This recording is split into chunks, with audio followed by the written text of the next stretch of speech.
air travelers are bracing for more flight delays this morning.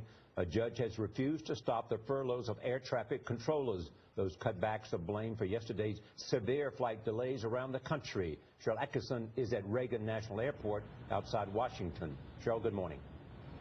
Good morning, Charlie. There were sporadic flight delays at many airports across the country, and that led to a lot of finger pointing in Washington.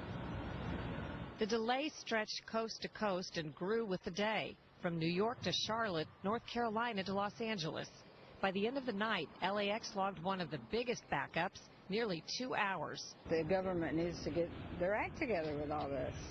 Dealing with the fallout, the nearly 15,000 air traffic controllers ordered on furlough by the FAA 2 days a month.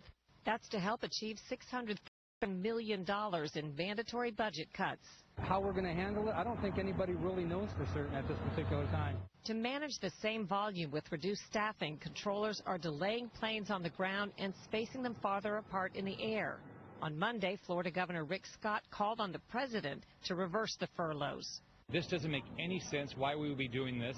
We're going to furlough these air traffic controllers. It's going to have an impact on delays and impact jobs in our state.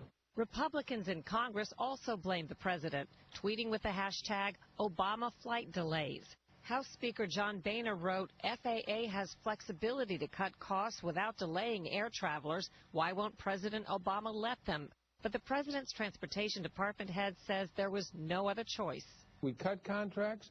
We eliminated temporary employees. We looked everywhere possible to avoid the kind of furloughs that are now taking place. He puts the blame on Congress for agreeing to automatic across-the-board budget cuts. Now it's up to Congress to look at a very dumb way of budgeting and change it.